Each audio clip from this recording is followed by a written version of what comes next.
Well, apparently you're still allowed to go for a walk in the forest, but you're not allowed to go fishing. They've banned horse riding, and now they've banned prospecting. What the hell's going on? Why? Well, g'day, welcome to Mad Scientist Prospecting. This is not the video I planned to be making today, although if we have a look at the weather, I wasn't going to be doing the video I was planning to do anyway. The Victorian government has issued some pretty strict, restrictions during this, when they announced stage 3 restrictions, but now the interpretation of those restrictions has got even stricter. You are allowed to go for a walk in the forest, you are allowed to go for a bike ride in the forest, but you're not allowed to take a gold pan or a shovel with you because prospecting is banned. It's just a little bit wet.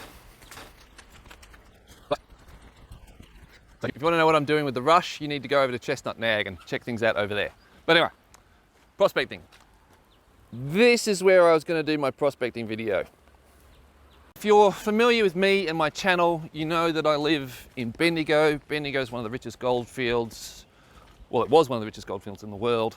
Still got a lot of gold here. And so I can go prospecting in the gutter outside my front door and have a reasonable chance of finding gold. I've done it before. And just up the road up that way is a whole stack of mine waste area, and there's a number of different reefs that go through there, and they've still got gold in them. It's hard to find, but there's still gold in there. And so when the first guidance on prospecting came out, which was, yes, you can still go prospecting as long as it's local. Like, I can go prospecting here, and that's perfectly okay, but I couldn't drive to Castlemaine or Daylesford or Rushworth or anywhere else, you know, stay local.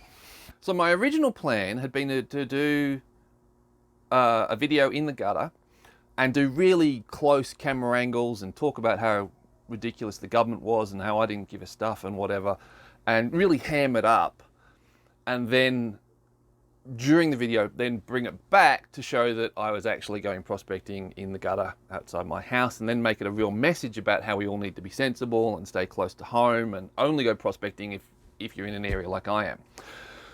But the new interpretation of the stage 3 restrictions seems that that is a no-no. I couldn't get my head around this, because, like, why would you allow walking and bike riding but not allow all these other activities? And I think I know why. I think the first thing I'd say is that the rules and the interpretation of the rules has to be done considering stupid people and inconsiderate people. Now, you and I are sensible, but we've seen many, many things in the news about people who are just being dumb and selfish. You know, the whole incident at Bondi Beach where you had thousands of people crowding onto the beach. You have similar scenes at various beaches in Melbourne, at various parks in Melbourne. And I think one of the reasons that they might have brought out the stage 3 restrictions when they did is to really try and drive home to as many people as possible that they're serious. Now, the second thing I think you need to consider is that these rules are designed for city people. Australia is one of the most highly urbanised countries, societies in the world. Almost all our people live in large cities or large towns. A very minute fraction of the population are truly country people. Now, even at the moment, I'm not a country person because I live in a town of around 100,000 people. I'm on the edge of town, but I'm still a townie. I don't want to be a townie, but I am.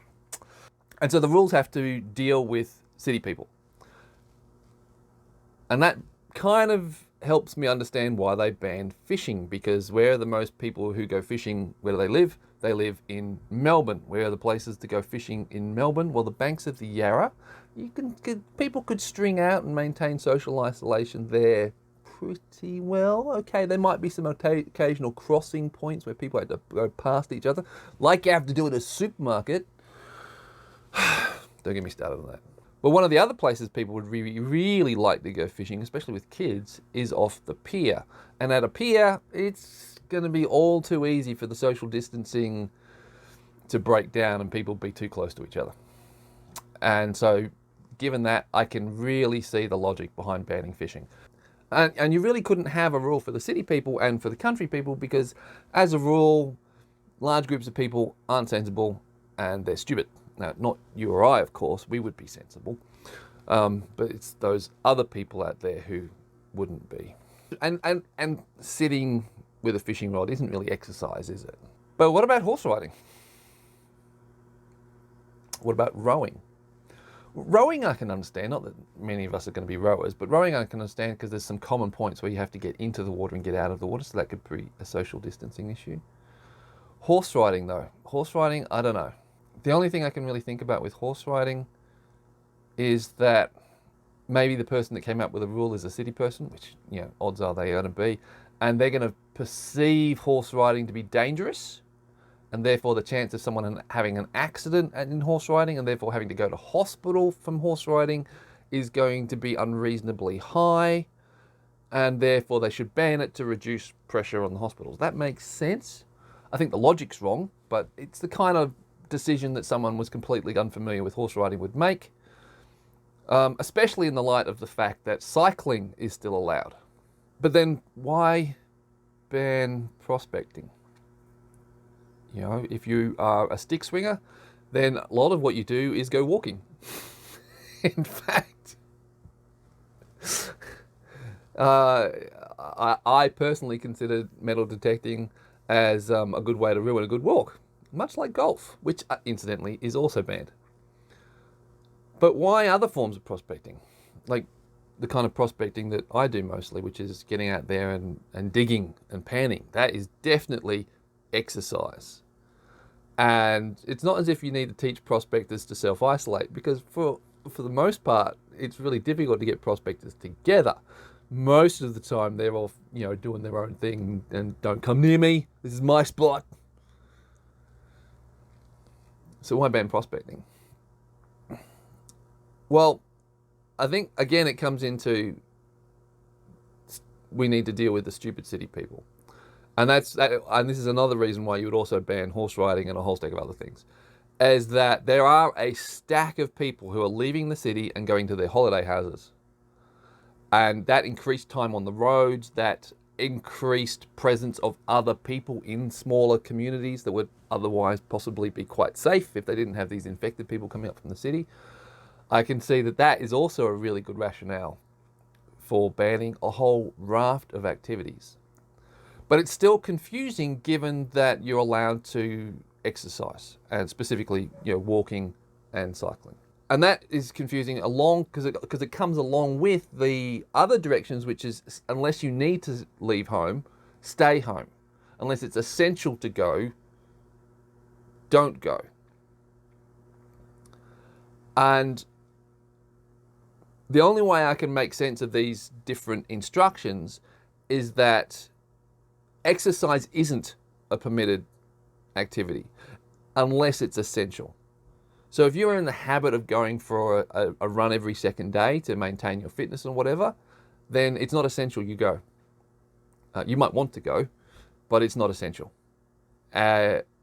Essential exercise is for people with specific medical conditions that have to get exercise, otherwise that's going to cause them short-term problems. It's possibly for people with mental health issues that need to get out of the house and need to just to walk off some stress. That is an essential thing for their short-term essential needs. Whereas for me, who uses prospecting as a mental health therapy, that should be allowed. But the problem is there's all these people, not like you or me, of course, but these other people who wouldn't be sensible and who would use that as a loophole to just go do what they want. And so if we interpret the permission to do exercise as only essential exercise, then it really does kind of make sense.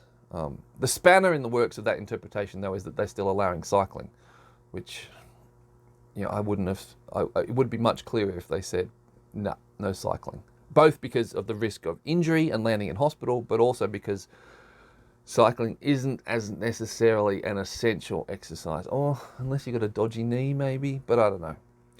I actually had some further thoughts about this, and it comes down to, again, of thinking, interpreting the rules as if you're a city person.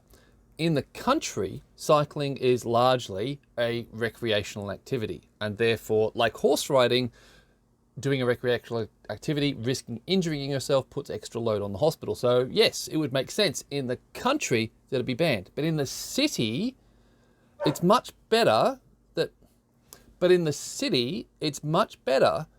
people not be using public transport and that they are cycling. And it's one of those, things where you've got to weigh up the risk, and you're not choosing the safe option, you're choosing the less risky option, the safer option. Whereas in the city, it's much better that people be riding their bikes around than they use public transport if they need to get out to the shops or do the other tasks that they need. And because, you know, a lot of people in the city, you know, they don't have cars. And so if they can't cycle, they have to use public transport, and that would be bad. It's one of those cases where you've got to assess the risk and not choose the safe option, but choose the least risky option, the option that's going to cause, or is likely to cause, the least harm. So I think that is why they didn't ban cycling. But that means if you're in the country and you're being conscientious, no cycling. No. But anyway, this is just my thoughts. I had planned to do that whole ham up video, end it with a message of stay safe, stay local, blah, blah, blah. But given the light of these new interpretations, I don't think that's a good idea. I don't think it's a good idea to go prospecting in my gutter and it's only 5 meters outside my fence. Not because I think it's a risky activity, but because I think you need to draw the line somewhere, and that line needs to be drawn on the side of extra safety. So coming up on this channel, there's going to be some theoretical videos, and there's also going to be some DIY prospecting equipment videos, because I can do those at home without injuring anyone. Oh, plus I've got a whole stack of rock that I know has got gold in it, so I can go, once I get my equipment up and running, I can go crush it. I've also got a few buckets of dirt that I haven't panned out yet, so I can do that. So there will be gold on this channel, and it'll be fresh gold, not pre-recorded gold. You know, I know there's some channels out there who have got all this extra bagged up footing, and they're still going to be producing prospective videos of them going out in the forest, but that's stale gold. That's old gold. I'll be doing fresh stuff inside the confines of my fence. So guys, stay safe, be sensible. If you see anyone talking about not being sensible and breaking quarantine, smack them around virtually. Because the sooner we get things completely under control, the sooner we get the spread of the disease completely under control, the sooner they can release restrictions. If people do the wrong thing and spread through the community continues at pace, these restrictions are going to have to get harder and harsher. And Daniel Andrews is already talking about stage 4 restrictions as a possibility. They're also going to have to go for longer. So the more we do the right thing, the sooner we can get back to having fun. Catch you guys later. Bye-bye.